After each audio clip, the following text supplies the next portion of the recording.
Good afternoon, everybody. This is David Tashrudian for ADU1. I'm taking over for Helen today. So if you're looking forward to some of Helen's witty banter and excellent analysis, I'm sorry you're left with me, but I'll try to do my best to pick up wherever she left off. So what we're going to be doing today is talking a little bit generally about the ADU rules and maybe some balcony inspection rules if we have time to get into that. So what I'll do is start sharing these slides that we have prepared, and we will go from there.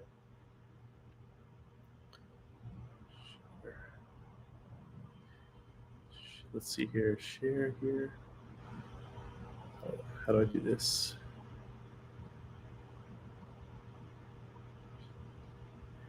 Okay, here we are.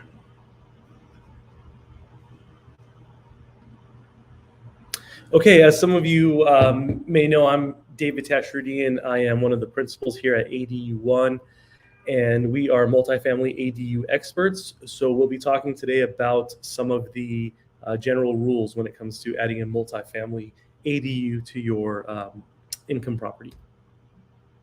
So as some of you may know, and you probably do know, that recent law revisions in the government code are allowing for accessory dwelling units to be added to multifamily buildings. And the reason for this is because California is experiencing a severe shortage of affordable housing and housing in general. So the legislature thought it was a good idea to allow for accessory dwelling units in multifamily homes, even though they were already allowed in single family homes.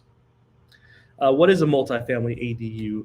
Essentially, a multifamily ADU is an independent living facility that's placed on a property that's zoned, or rather that has existing multifamily use. There are a couple of different types of multifamily ADUs. Those two types are attached and detached ADUs. Attached ADUs are ADUs that are set within the existing building envelope and become part of the structure of the building itself. Detached ADUs, like their name suggests, are detached from the existing structure. Types of common multifamily ADU conversions that you will see that we specialize in are tuck under parking. That's an attached ADU. Carports, those can be either attached or detached. Storage areas, lots of times those are attached.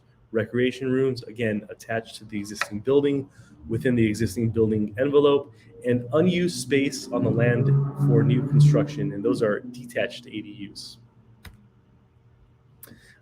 We specialize in converting tuck under parking areas into accessory dwelling units, and by doing that, you can comply with the soft story retrofit requirement if your jurisdiction has such a requirement for buildings that were built with soft story lines or tuck under garages in the front or back. Like you can see here, this is an example of a project where we're installing ADUs in tuck under areas of this building and complying with the retrofit requirement at the same time. Here's a typical floor plan. This is actually a floor plan from the building I showed you in the slide before. As you can see here on the bottom right, we've got a new unit being placed in the front of the building where the tuck under area is, and a new unit in the back also where the tuck under area is. Detached garage conversions are a little bit different from attached garage conversions where you comply with the soft story retrofit requirement. Detached garage conversions convert those garages that are away, detached and built away from the existing building. We see a lot of this in the city of Los Angeles, where you've got an existing apartment building in the first, let's say, 2/3 of the lot, and then in the back 1/3 of the lot, you've got these parking garages. Those can be converted into ADUs. I will note, though, if you've got an existing parking garage on your zero lot line, then you can add one unit without conforming to new setbacks. But if you want to put 2 units back there where you have an existing garage on a zero lot line, you will have to comply with the 4-foot setbacks, and those are 4 feet from the side and 4 feet from the rear. Here's a sample of a garage conversion where the ADUs are in the rear parking garage. Here, the ADUs take up a portion of the lower level of the parking garage, as well as the top of the parking garage. So we're building a new unit on the top here. A lot of times the owner will not want to take away the parking in the back of the building. So a way to do that is to demolish the existing parking structure and create a two-story parking structure and unit. So the parking will remain in the bottom floor, and the 2 units will go right above the parking area, and you can see that in the right here. How many units can I add? This is the $1 million question. So attached units, you can convert up to 25. Rather, you can add up to 25% of your existing unit count in the building as attached ADUs. So quick examples here. If you have 1 to 7 units, you have the right to build 1 attached. 8 to 11 units, 2 attached, and so forth. So essentially, take your building unit count, divide it by 25%, and you will get the number of attached units that you can add. As far as detached units, you've got a right to build 2 detached units, and those are units that are typically built anywhere between 6 to 10 feet off of the existing building and 4 feet off of the rear and side parking lines. These are general rules and sizing permissions. Basically, you've got up to 1,200 square feet, let's try it this way. You've got 1,200 square feet in those jurisdictions that are most amenable to ADUs, like the city of Los Angeles. Each unit can be up to 1,200 square feet. But you've also got a minimum square footage that you can build by right, and that's either 850 square feet or 1,000 square feet, depending on the city. And usually you've got a 16-foot height limit.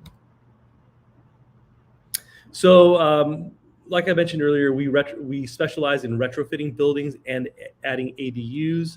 The question is, should I do so at the same time? I think it makes a ton of sense to do so at the same time.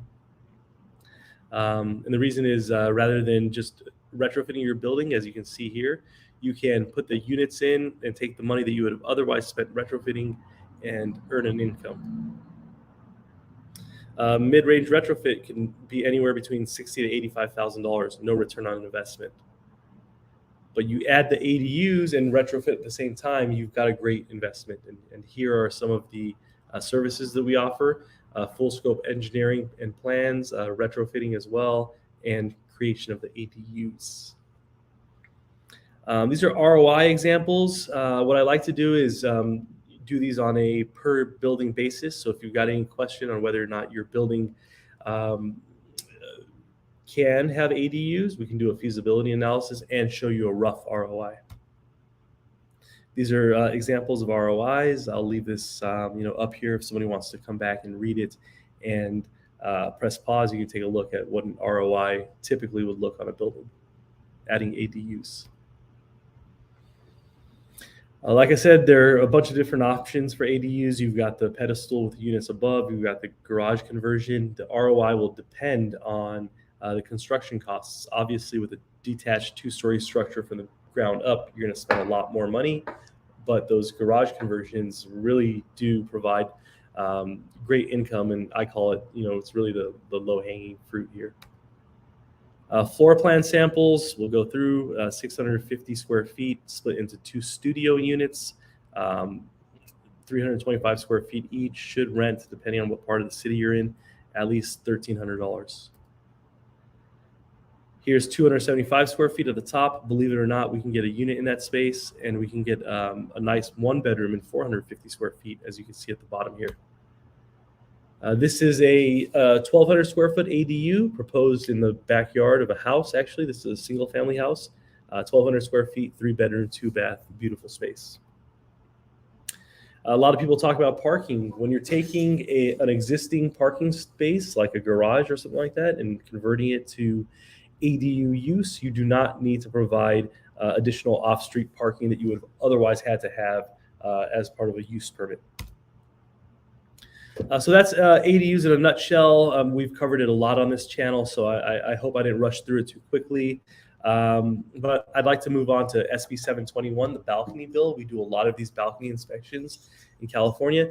And the gist of it is if you own an apartment building with 3 or more units in California, you have to have the exterior elevated elements inspected. And those are cantilevered balconies, walkways, stairways, landings, and things like that. Anything that's over 6 feet tall and has wood framing to support the structural members.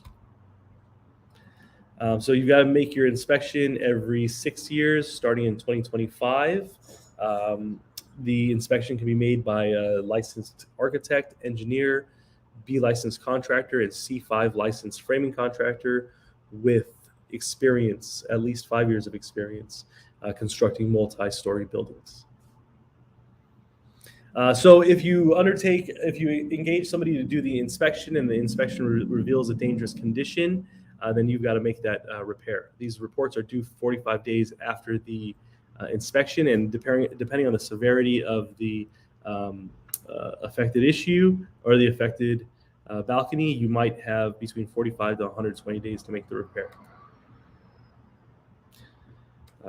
We sort of go into that there, and that's it. So like I said, I talked a little bit about SB 721.